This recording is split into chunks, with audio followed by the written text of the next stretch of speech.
time is ripe. The world is ready.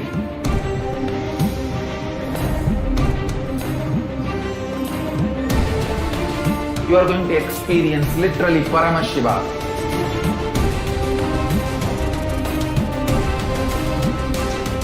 Most powerful, intangible but definitive, intense processes.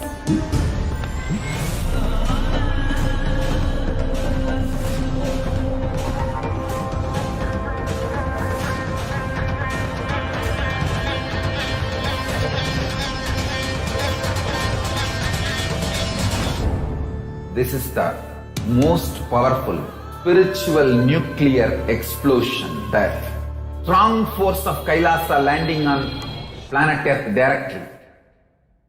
One thing I can be sure, you will not exist end of the program. I can guarantee that. Only Paramashiva will be there.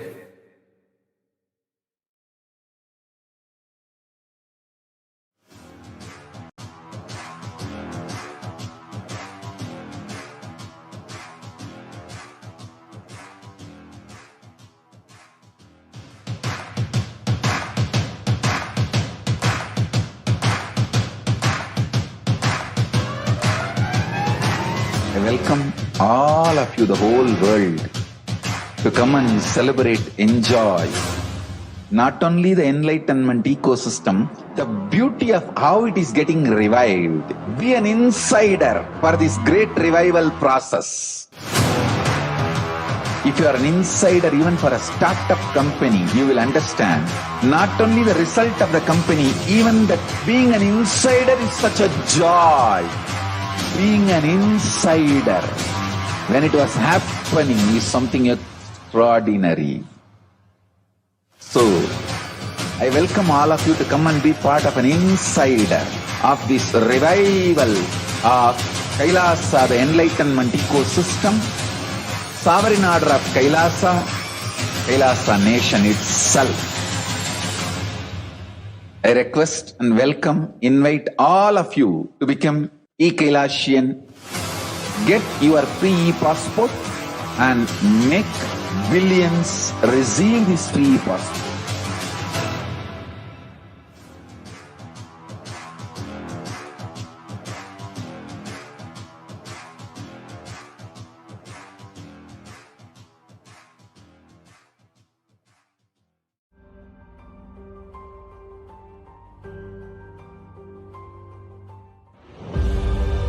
What I mean by the word Kailasa, listen intensely. Enlightenment ecosystem, literally enlightenment itself, in your own home, wherever you are. If you cannot come to Kailasa, it's okay. Kailasa can come to you. Kailasa coming to you is Kailasa.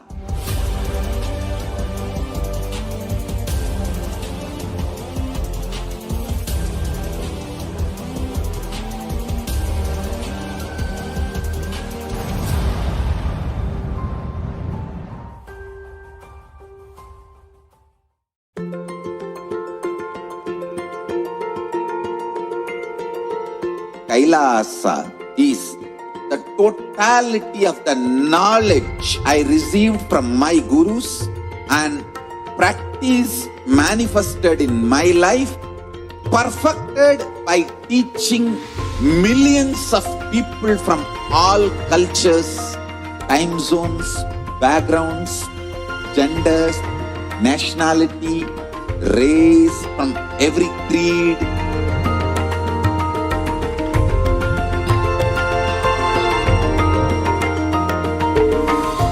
So this absolutely perfected knowledge available to you, served to you in your home without even you moving out of your couch, free of cost. Every creed,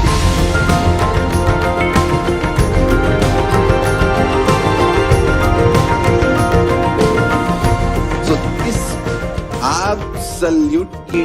Modern science knowledge says that all that available to exists, you, whether served manifest to or you unmanifest, in is a your probability. Infinite probabilities create a quantum field of infinite potential. An observer collapses the probability wave into a particle.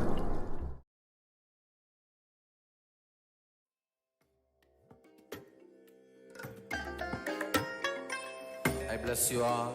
Let you all open all your three eyes and manifest the powers of Mahasadashiva. Om Nithyananda Paramashivoham. Om Nithyananda Paramashivoham. Om Nithyananda Paramashivoham.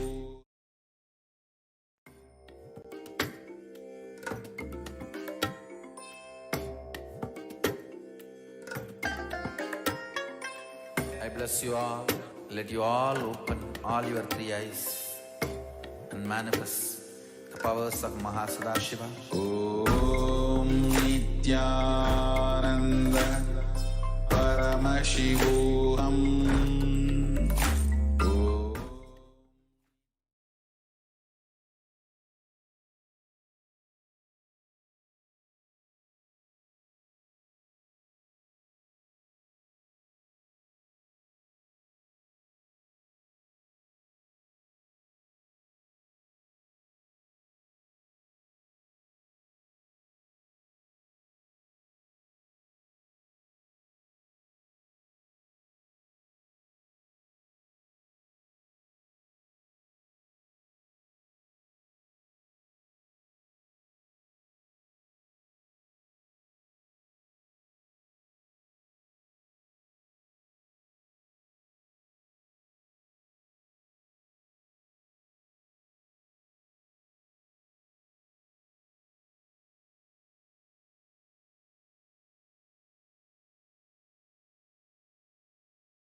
Yes. The Supreme Pontiff of Hinduism, Jagat Guru Mahasanidanam, His Divine Holiness Bhagavan Nithyananda Paramashivam, is the reviver of Kailasa, the enlightened civilizational nation, the greatest and only Hindu nation. Adepts of the science of reincarnation in Hinduism recognized Swamiji, who we lovingly call, as the avatar of Paramashiva at a very tender age. Revered and worshipped now as the living incarnation of superconsciousness by millions, the Supreme Pontiff of Hinduism has manifested the best contributions of Hinduism to the world, including the science of power manifestation, yoga, and temple-based universities. Kailasa is a macrocosmic, ancient, enlightened Hindu civilizational nation, which does not put importance on its territory alone. Kailasa is revived by the present living incarnation of Paramashiva, the Supreme Pontiff of Hinduism, Jagat Guru Mahasanidanam, His Divine Holiness Bhagavan Nithyananda Paramashivam. Vivekananda visualized it. Yogananda yearned for it. Aurobindo accelerated it. Osho worked for it. Maharishi Mahesh Yogi mandated it. And due to the sincere efforts and hard work for the last 200 years, and with all of their blessings, Swamiji has manifested Kailasa. Kailasa's supreme aim is to serve the religious and spiritual needs of 2 billion Hindus and the whole of humanity. Therefore, Kailasa is a consortium of multiple micronations, educational institutions including Hindu universities and schools, the Gurukulas, de facto spiritual embassies, temples, temple-based monastery complexes, nunneries, food banks, the Annamandirs, animal shelters, the Goshalas, libraries, the Jnanalayas, organic farming, and more. Now, entering into the topic of today's segment, a psychosomatic disorder is a disease which involves both mind and body. Some physical diseases are thought to be particularly prone to being made worse by mental factors such as stress and anxiety. Your mental state can affect how bad a physical disease is at any given time. The first type includes people who have both a mental illness and a medical illness, and these illnesses complicate the symptoms and management of each other. The second type includes people who have a psychiatric problem that is a direct result of a medical illness or its treatment, such as having depression due to cancer and its treatment. The third type of psychosomatic illness is somatoform disorders. Somatoform disorders are psychiatric disorders that are displayed through physical problems. In other words, the physical symptoms people experience are related to psychological factors rather than a medical cause. Up to 50% of primary care patients present with physical symptoms that cannot be explained by a general medical condition. Some of these patients meet criteria for somatoform disorders. Now, here are a few examples of the somatoform disorders. Body dysmorphic disorder is an obsession or preoccupation with a minor or imaginary flaw such as wrinkles, small breasts, or the shape or size of other body parts. Body dysmorphic disorder causes severe anxiety and may impact a person's ability to function normally in daily life. Conversion disorder is a disorder in which a person experiences neurological symptoms that affect his or her movement and senses that do not appear to have a physical cause. Symptoms that can include seizures, blindness, and paralysis. Hypochondriasis is obsession or fixation with the fear of having a serious disease. People with hypochondriasis misconstrue normal body functions or minor symptoms as being serious or life-threatening. For example, a person with hypochondriasis may become convinced that he or she has colon cancer when having temporary flatulence after eating cabbage.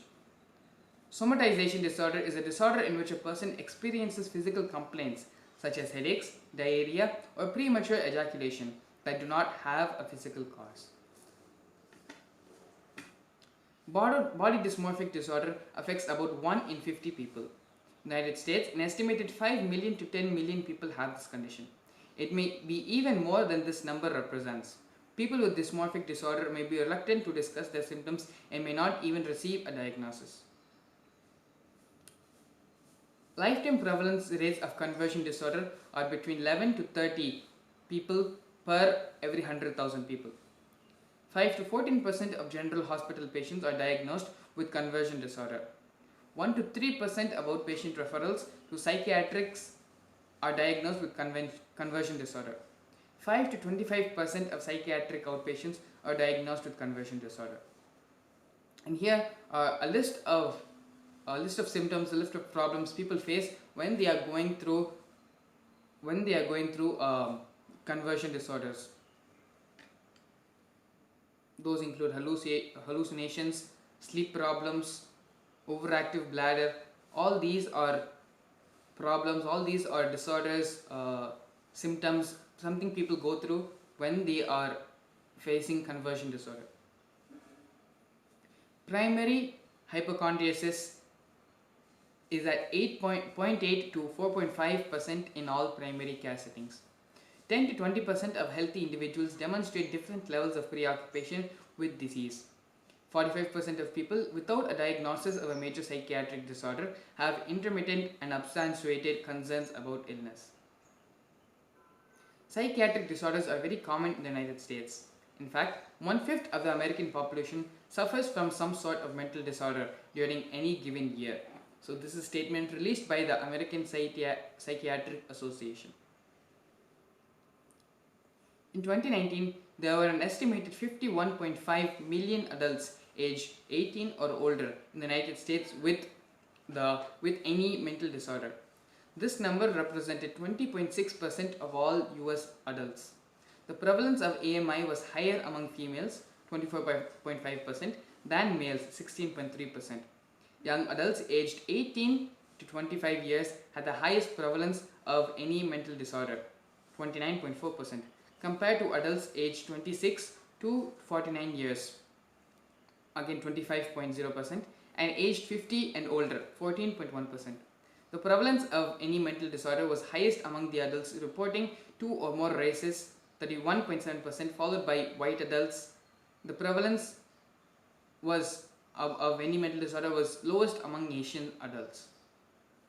So based on ethnicity, based on percentage, and based on male and female ratio, here's some statistics presented about how prevalent mental illnesses are among the US adults. And though why many of these facts are pertaining and based out of the US databases, I'm pretty sure that a lot of this is prevalent on different parts of the world as well. And here we have another chart just stating the numbers of how many millions of people are suffering from different mental disorders. Here we have a Shastra Pramana about the Guru and the significance, the meaning of the word Guru itself. The syllable Gu means darkness, and the syllable Ru means he who dispels them. Because of the power to dispel darkness, the Guru is thus named. So the Shastra Pramana is taken from Advyataraka Upanishad, verse 16. This is how the world is suffering from various levels of psychosomatic illnesses and mental disorders. Kailasa is the only way to heal them. How can Kailasa heal you from psychosomatic illnesses? The Paramashivoham program. Paramashivoham is not just a meditation program, it is pushing humanity to the next level of consciousness, to the consciousness of Paramashiva, the ultimate super consciousness as per Hinduism. The avatar, the supreme pontiff of Hinduism, Bhagavan Nithyananda Paramashivam, who has realized the state of super consciousness, is transmitting his experience of Paramashivam through initiation. His experience, this program will change you, who you know as yourself, your very being, to make you radiate super consciousness. More than ever, humanity needs to experience a super conscious breakthrough. While the materialistic, hedonistic society reaches its peak after maximum profits, depression, boredom, anxiety, stress, wrong ideas about sex have become rampant. Rich countries that hold 90% of the world's wealth are seeing more than 50% of their population depressed and using medication. The program is all about the state, space, powers, and being of Paramashiva. So exactly what do we mean by each one of those? The unclutched state, the state of Nirvikalpa Samadhi, complete completion, what you call as a space of fulfillment, Purnatva. The space of Paramashiva is the software from which he operates the agamas, the software from which he operates the whole universe, the state from which he operates into space. The powers of Paramashiva is everything he manifests, his powers, his shaktis, and the being of Paramashiva, literally embodying him in all his best qualities. Here we have a small video, Swamiji himself speaking about psychosomatic diseases. When a person starts falling more into depth, then the rules of how one operates on length starts to change, right? Yes. Actually, length reduces, breadth reduces, so your worrying and constantly soaking you in your worrying disappears. Because no energy left out for worrying. Understand? Otherwise, you worry about everything, and if you don't get anything also, oh, today everything is going well, I think tomorrow it is going to be hell. How many of you have this worry? Today if everything goes well, tomorrow is going to be a bad day. How many of you have that? Raise your hand. Almost it is a universal. Swamiji, Agora? Just one final thought. Go ahead. So then the idea that length is logic and intellect is also partially true, because it then is changing with the person where Yes. they are. Because the person also is losing its logic. Yes. Whenever you are not able to handle yourself, the truth is on the depth side, you are on the logic side. It is like you sit on the branch and cut the root of the branch. That is what you do when you are sitting on the logic and trying to manage all the decisions. Decisions of depth, but from the logic. Yeah, Swamiji, my question related to medicine and disease. So the diseases... Medicine, the allopathic medicine and diseases. So the diseases that happen that in length and breadth. No, it is not always. Actually, all psychosomatic diseases happen.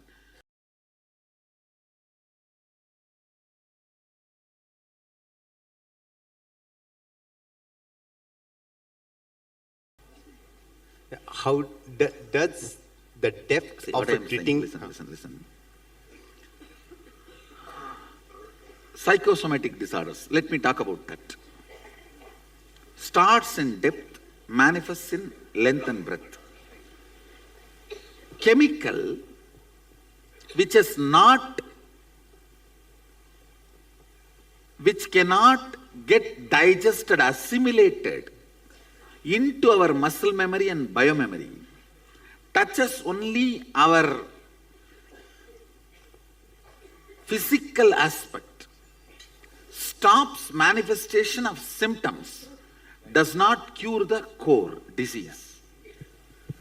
But herbs has the capacity by its very tendency to dissolve into us completely, become part of even our muscle memory and biomemory. That is why when the herb-based things, without becoming part of the chemical, when it goes inside, it does so much of healing. Actually, chemical-based medicine is only few hundred years old. How can that be called as traditional medicine?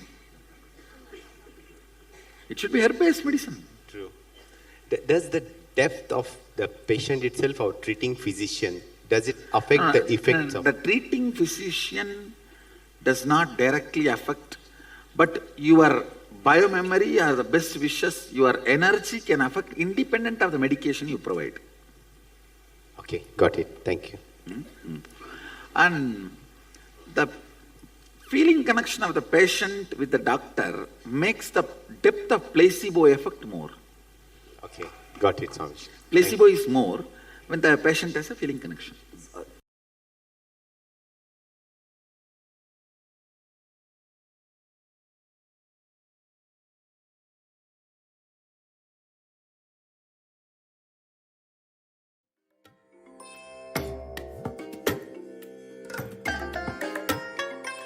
I bless you all. Let you all open all your three eyes and manifest the powers of Mahasudashiva. Om Nithyananda Paramashivoham. Om Nithyananda Paramashivoham. Om Nithyananda Paramashivoham. Om Nithyananda Paramashivoham. Om Nithyananda Paramashivoham.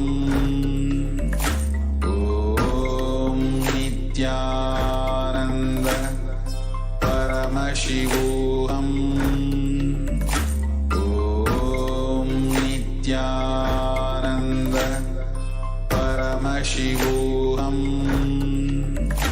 Om Nithyananda Paramashivoham.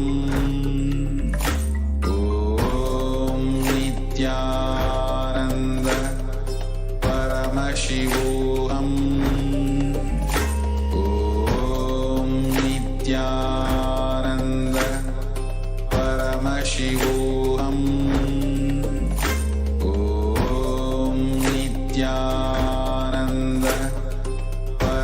Paramashivoham. Om Nithyananda Paramashivoham. Om Nithyananda Paramashivoham. Om Nithyananda Paramashivoham. Om Nithyananda Paramashivoham. Om Nithyananda Paramashivoham. Om Nithyananda Paramashivoham. Om Nithyananda Paramashivoham. Om Nithyananda Paramashivoham. Om Nithyananda Paramashivoham. Om Nithyananda Paramashivoham. Om Nithyananda Paramashivoham. Om Nithyananda Paramashivoham. Om Nithyananda Paramashivoham. Om Nithyananda Paramashivoham. Om Nithyananda Paramashivoham. Om Nithyananda Paramashivoham. Om Nithyananda Paramashivoham. Om Nithyananda Paramashivoham. Om Nithyananda Paramashivoham. Om Nithyananda.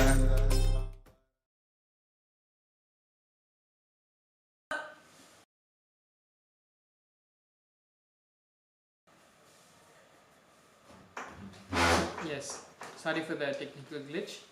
As we've seen, psychosomatic disorders are on multiple levels, affecting, being caused sometimes by medical issues, being caused just by anxiety and just by constantly worrying, insecurities, fears, and these fears don't just stop by affecting mental health, they start affecting our physical health as well.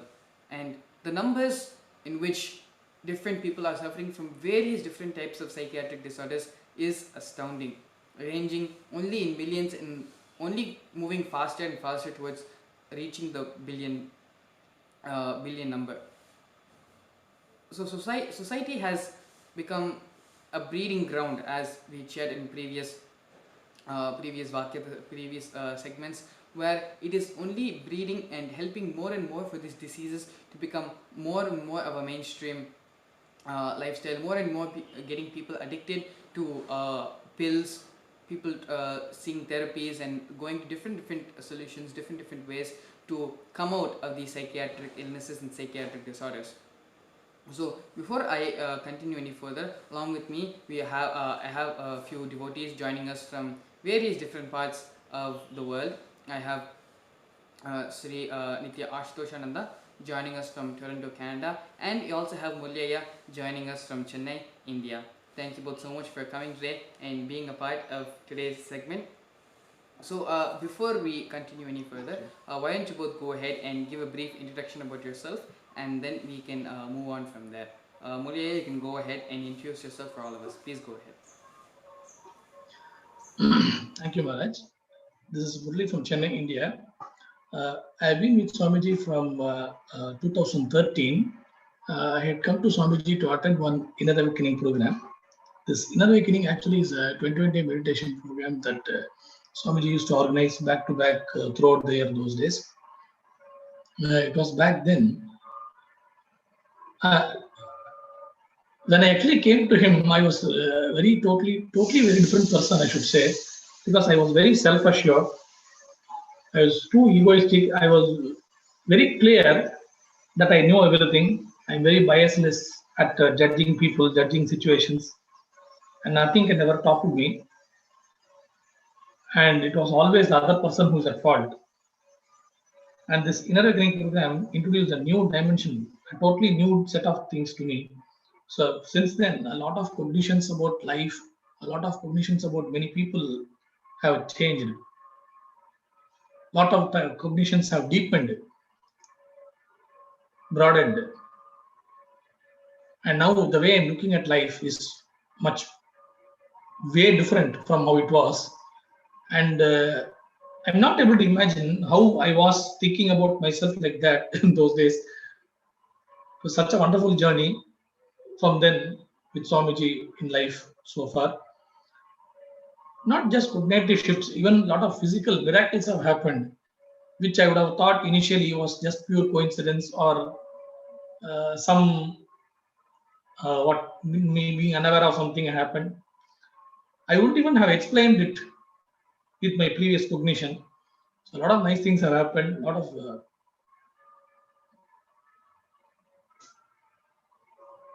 physical miracles are simply inexplicable.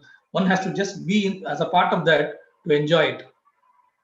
So, and this other session itself is a miracle, I should say, because I never knew that I could talk on a public forum like this. So thank you, Swamiji, for giving me this opportunity. And thank you, Maharaj. Let me explain further what actually happened as in relevance to the other sessions. So thank you.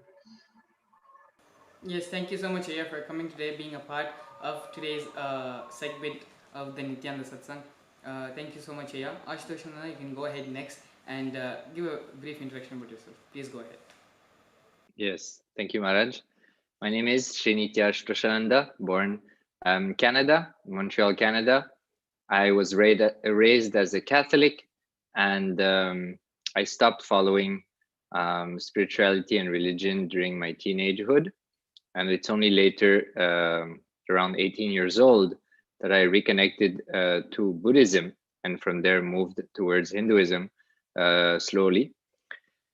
I studied mechanical engineering technology. I studied a little bit of business and finance, and I have some experience, small experience in the holistic medical field and the teaching as well. And I met Swamiji in 2014. 2014, I was looking for a breakthrough in my life, and I met Swamiji in Varanasi Inner Awakening for the first time in India. And it was a life-changing program for sure, 21 days of huge transformation. And after that, I requested Swamiji to bless me with the initiation of Krama Brahmacharya, which he blessed me with on Guru Purnima 2014.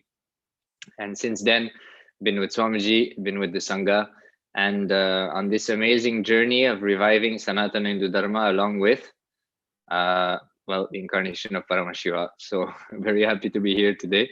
Looking forward to this topic. Thank you for having me on board, Nithyananda. Yes, thank you all so much for coming today, being a part of today's segment.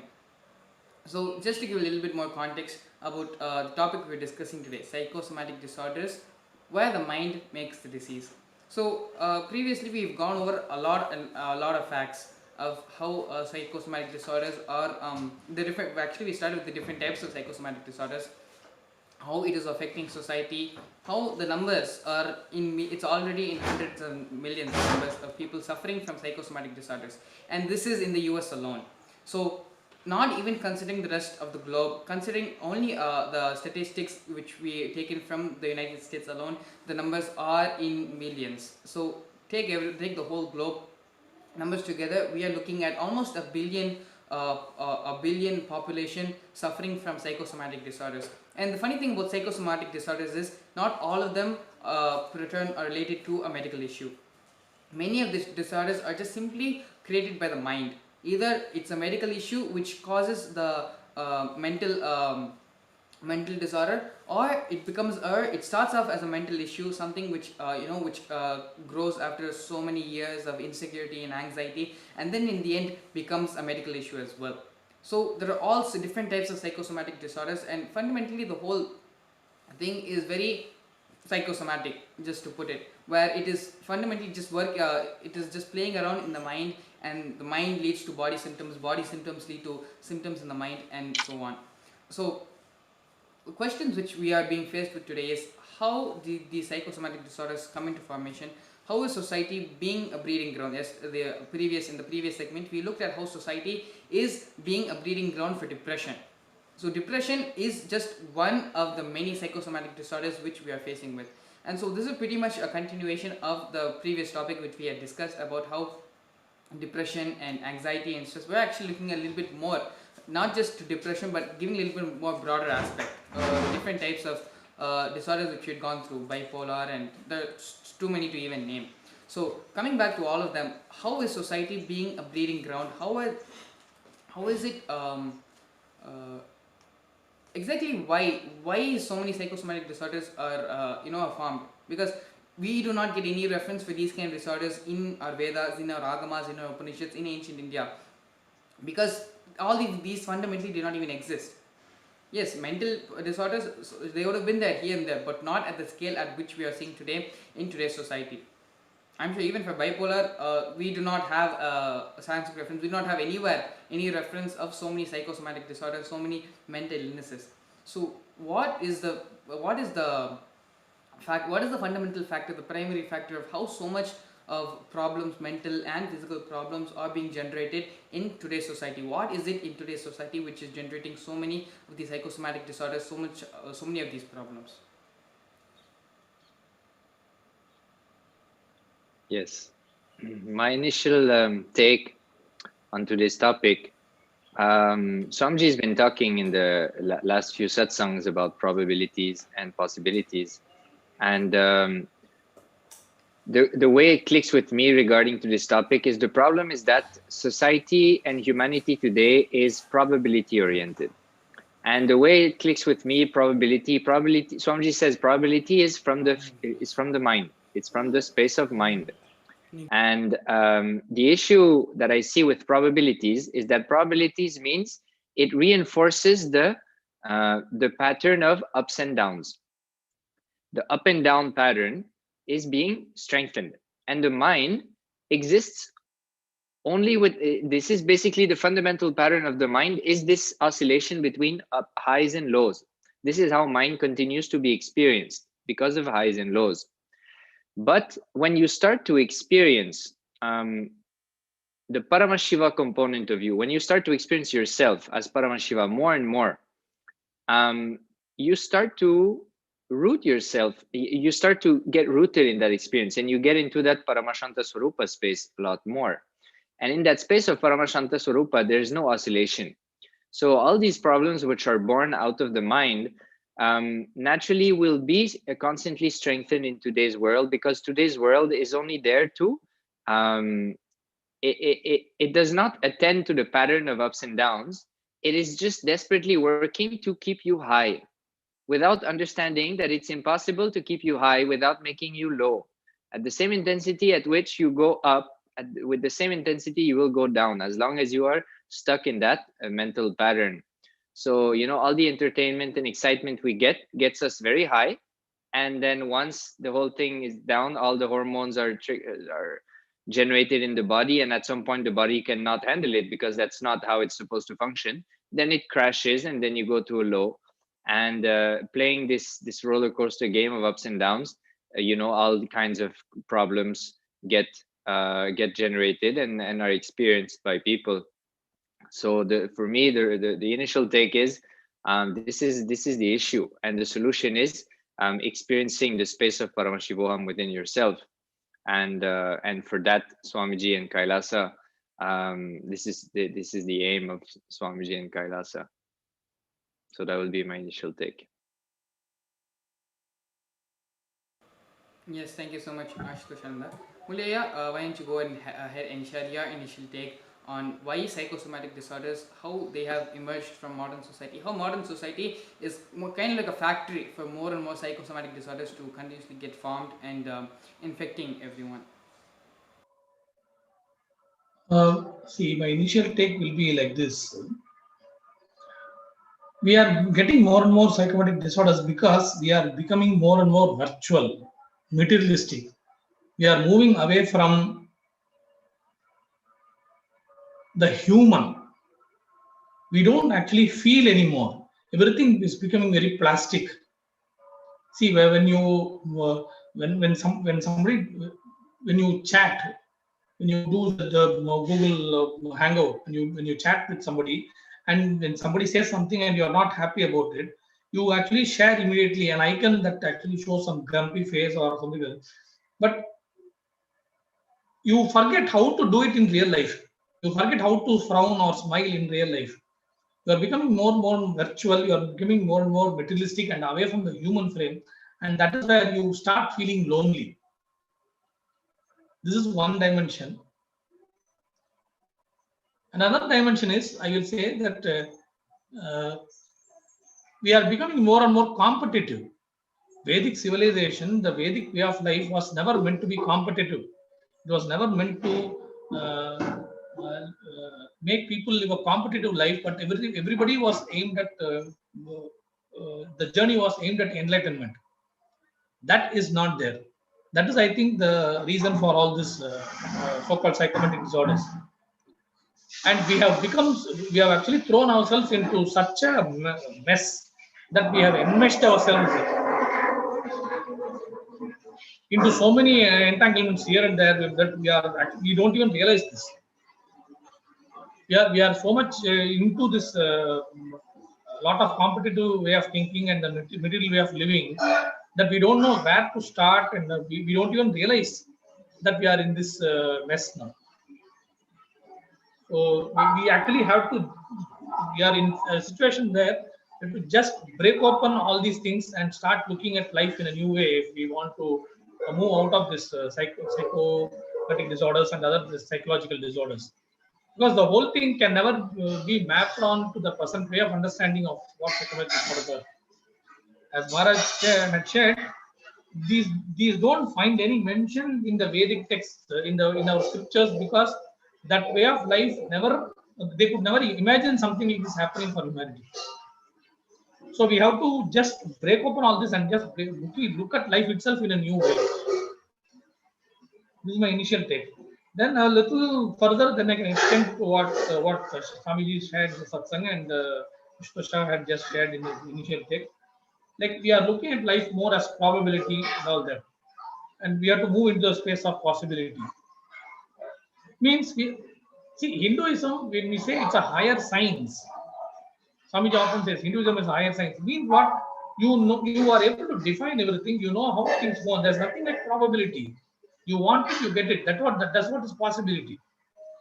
You want it, you will manifest it. That is science.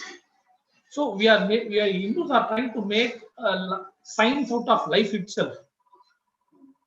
And only the Kailasa ambience is actually showing us how to do that. When we see that at the gross level, at the gross human intellectual level, if you see, everything is happened in a random way. But if you go to a higher plane, like you go to the 1000th floor or something, from there if you see life, you will see how everything is aligned, how every small incident, how every small phenomenon is actually part of a bigger manifestation of what Paramashiva wants to manifest here in this plane of life. So we are trying to understand that how any incident, how any person being born, any person dying, or any accident happening, or anything happening around us is actually a part of some bigger mind. What is a bigger design? Higher understanding the larger design, that we are trying to make science out of life. And that is what Swamiji is trying to manifest through Kailasa, making everybody see how everything is a higher science, how everything is a broader science, everything is as per design, how everything is actually a part of some larger good for all humanity all at once. It is not for any community or anybody who believes in a particular way or something like that. So we are trying to, that is what Kailasa is all about. So I'm only all curious. Even if you have the small intellectual curiosity towards how exactly it's a science, I think you will even support Kailasa. Rather than looking at something which is not my faith, this is not my God like or something like that. So think about beyond all these things. So this is not my, and I think I'm going too deep in the initial take itself. Let me elaborate in the further instance. Thank you very much.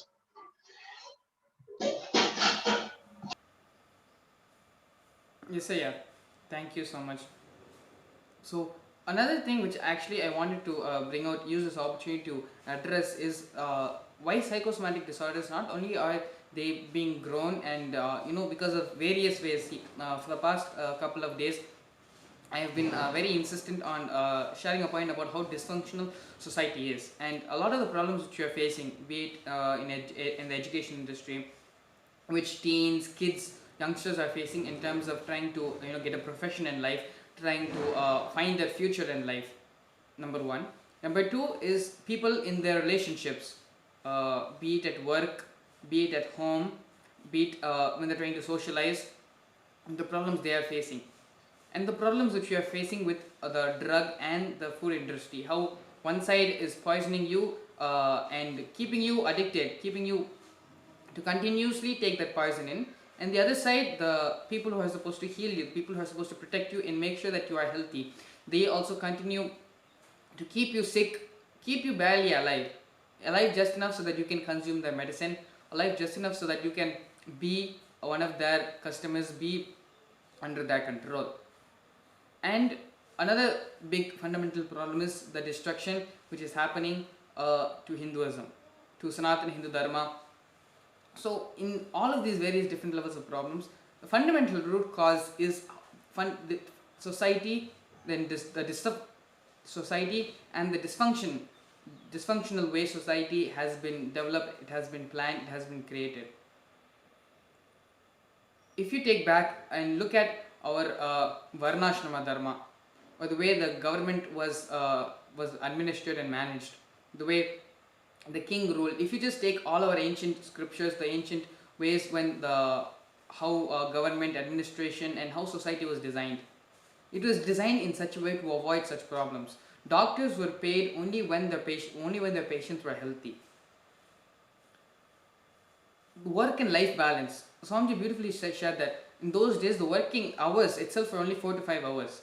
But even with such a low workforce, like compared to today's world, we're working easily 8 hours. Like the typical working hours for any normal person is like 8 hours, I believe, 7 to 8 hours, and that's a typical 9 to 5 situation. And with working hours, the hours which a person is actually working for, when that number is so low, but the output, the efficiency, what he produced, what he gave back to the world being so high, this fundamentally shows how it is not just about how many hours you're putting in, but the context in which you are living life, and the way society was designed was held to support each other and not to pull each other down.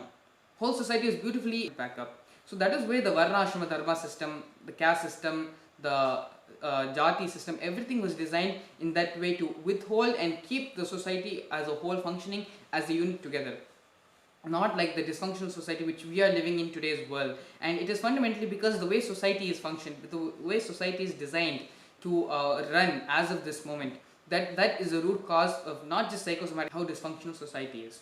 And so that is why Swamiji is giving so much of importance, so much of stress about why reviving the Kailasa system, why reviving the Hindu way of lifestyle, Hindu way of education, Hindu way of society, Hindu way of administration, everything, reviving the way it was done so many thousands of years ago.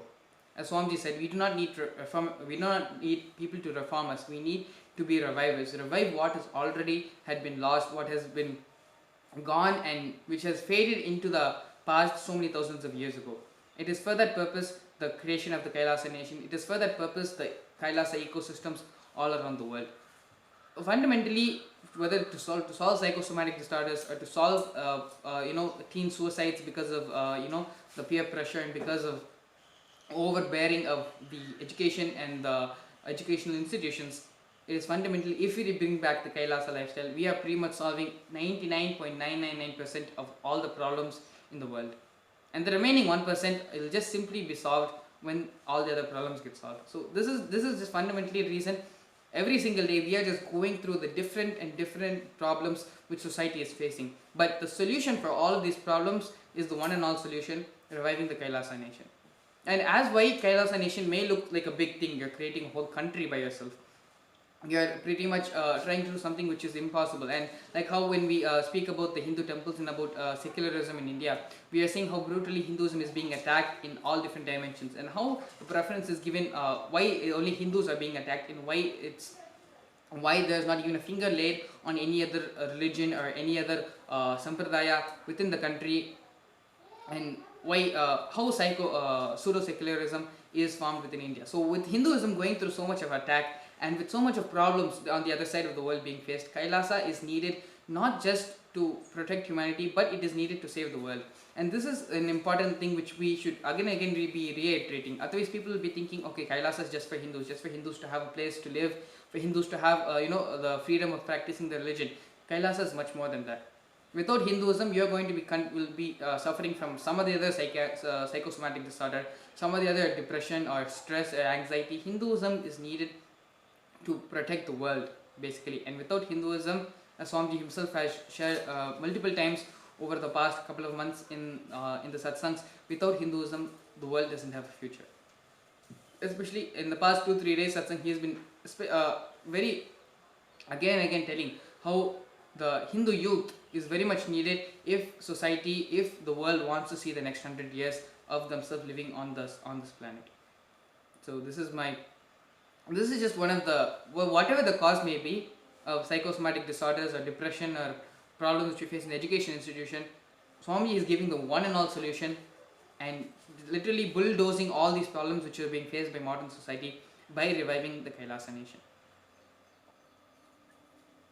One thing I wanted to add on this is the solution is exactly that. The solution is what Swamiji is doing, reviving Kailasa, reviving Sanatana Hindu Dharma. And to a certain extent, I can understand how in today's world we are suffering from psychosomatic disorders. And I'll share quickly why I'm saying that. Is that Swamiji shared in the satsang, I believe it is today, or it might have been yesterday, but he shared one sentence, which I don't know if people really clicked with or not, but it really clicked with me when he shared that. And he said, all thought currents come from the West are created to destroy Sanatana Hindu Dharma. And I totally resonated with that, and I'll share why. Because what happened in the time, we can see that especially today, like in the field of yoga and all that, that's an easy example. But Westerners at that times, I believe mostly Europeans, they went to India. Naturally, they saw a flourishing civilization, which was radiating all the greatest things which are enjoyable on this earth, and the ultimate lifestyle and all that. And they tried to take it to reproduce that.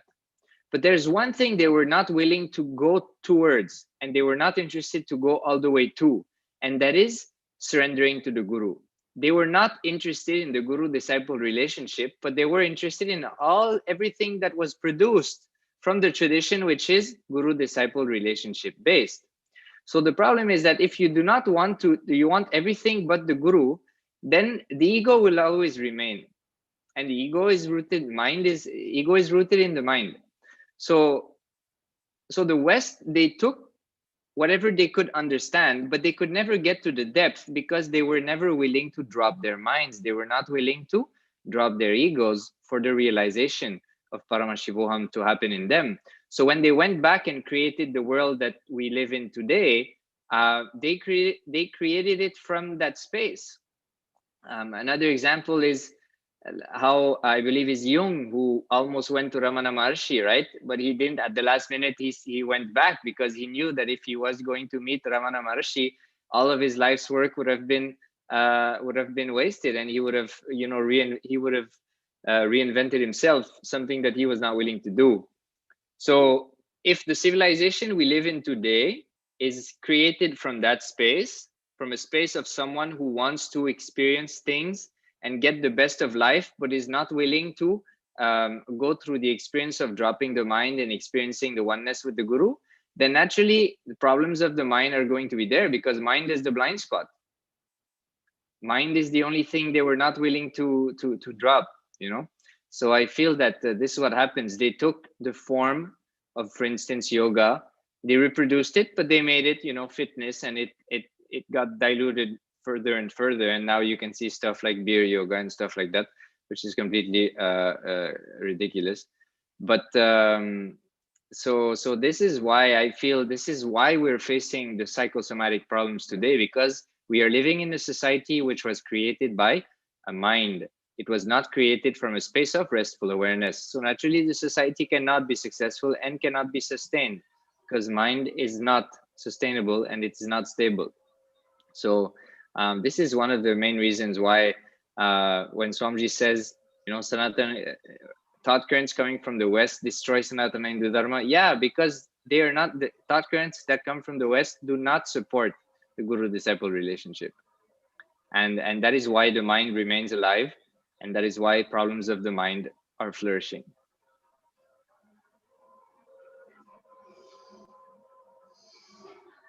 There's a deeper dimension to what Ashutosh had just shared. It comes from the mind, yes. Ultimately, what it comes to is greed. They want to grab all the fruits of whatever happened through Sanatana Dharma, but they don't want to go back and say, come on, this is where I got it from. They don't appreciate the idea of gratitude. They don't have the gratitude. They have only the greed to grab whatever Sanatana Dharma is offering. See, this very idea of I am spiritual but not religious, I think comes only from that. They want to get all the good things that we are willing to offer, but they are not willing to quote the roots where it came from.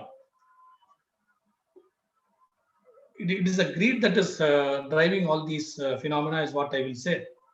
When Swamiji actually insists that every yoga teacher must quote the Shastra Pramana, which yoga book or Veda book teaches you this pose and what are the actual benefits that come out of it. Only if it is supported by Shastra Pramana, Apta Pramana, and Apta Pramana, all that, only then we will accept it as genuine. It's actually a way of keeping the source alive, keeping the tradition alive, and maintaining your sanctity towards it, integrity towards it. So, and only the Kailasa mindset, Kailasa ambience can actually sustain that.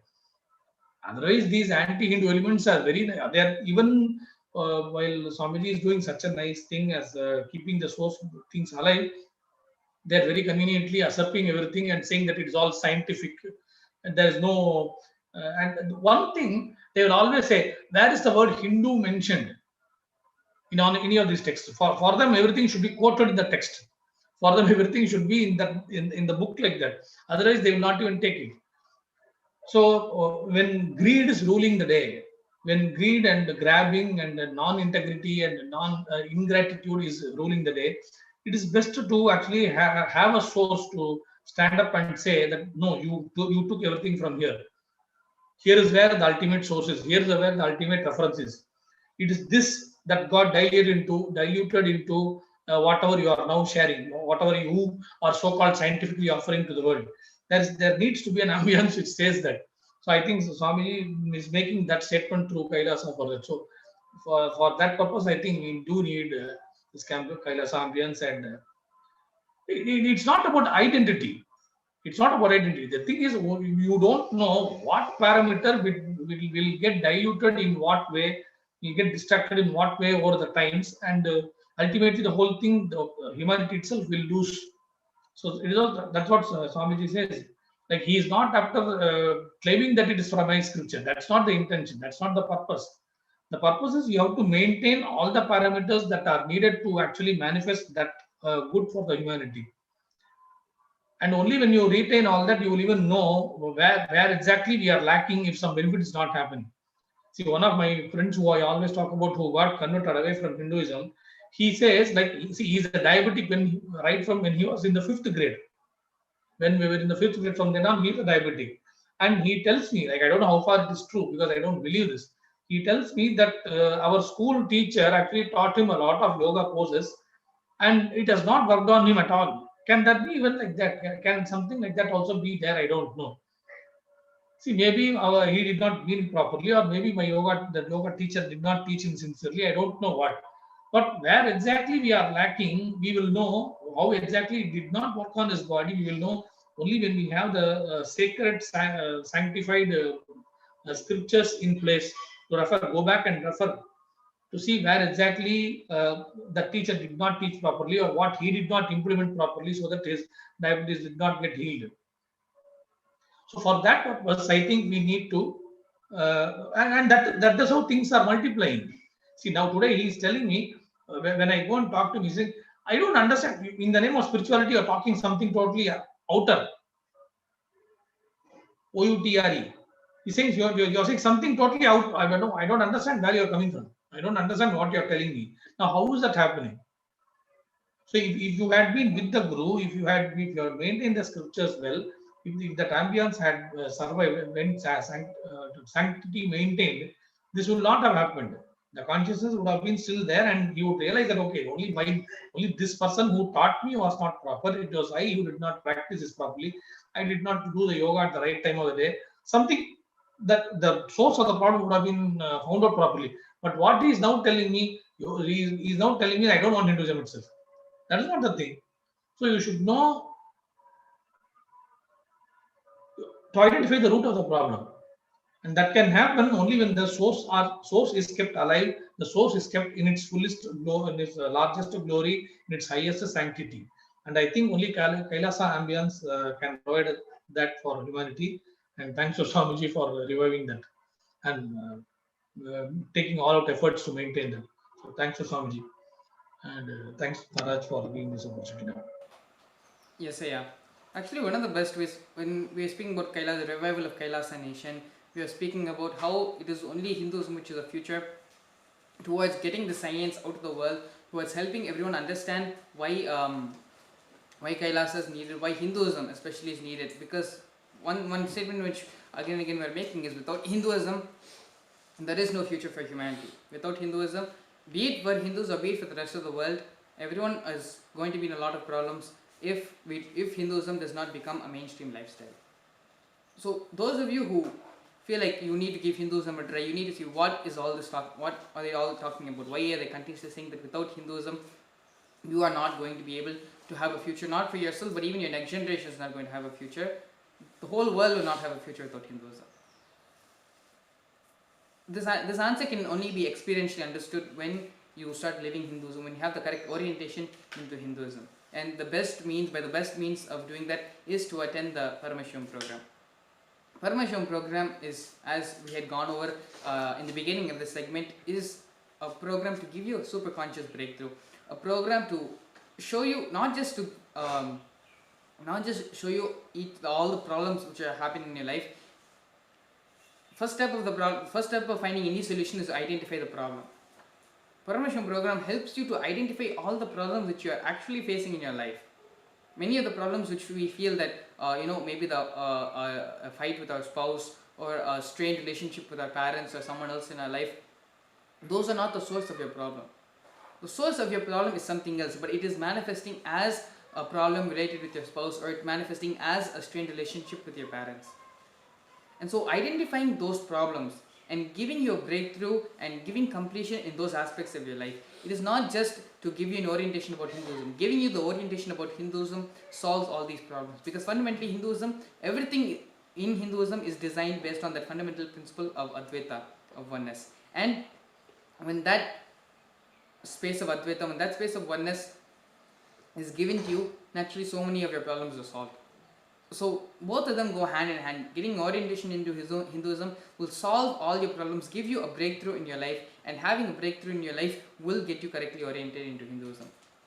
For more information about the Paramashivoham program, you can visit the link paramashivoham.nithyananda.org. We have a small video now about the Paramashivoham program. Please stay tuned.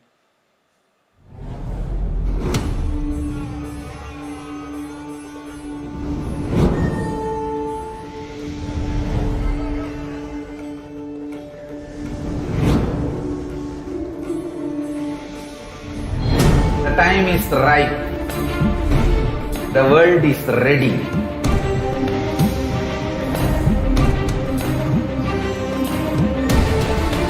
You are going to experience literally Paramashiva.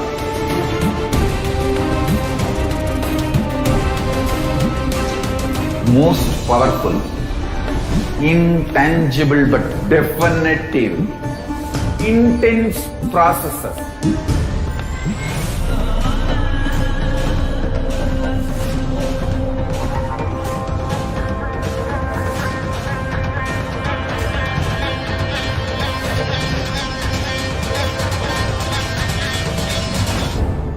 This is the most powerful spiritual nuclear explosion, the strong force of Kailasa landing on planet Earth directly.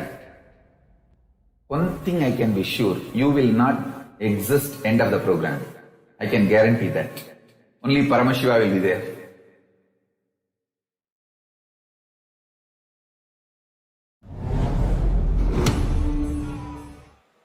Yes. So with this we've come to the end of today's segment for the Nithyananda Satsang. It's time now to prepare ourselves. Get ready, enter into the Upanishad to receive Swamiji for the Nithya Satsang. I'd like to thank all our panelists, Murliya and Sri HDH Nithyananda. Thank you both for coming today and being a part of today's Nithyananda Satsang segment. Thank you both so much. Now it's time. Prepare ourselves to receive Swamiji for the Nithya Satsang. Please sit straight with your head, neck and spine in a straight line. Close your eyes and bring your awareness into your Ananda Gandha.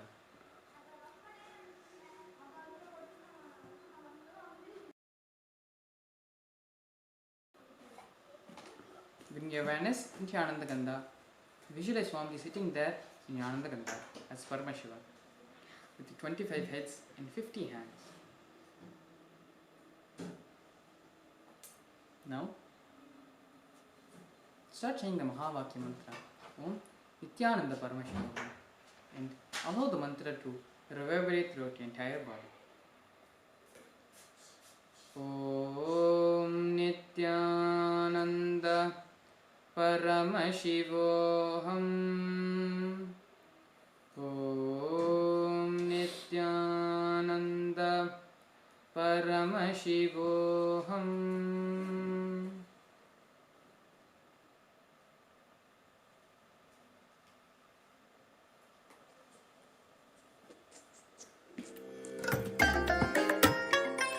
I bless you all. Let you all open all your three eyes and manifest the powers of Mahasudashiva. Om Nithyananda Paramashivoham. Om Nithyananda Paramashivoham. Om Nithyananda Paramashivoham. Om Nithyananda Paramashivoham.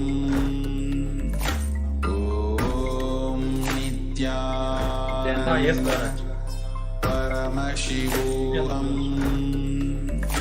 Om Nithyananda Paramashivoham. Yeah, I remember. I'll come. I'll come earlier.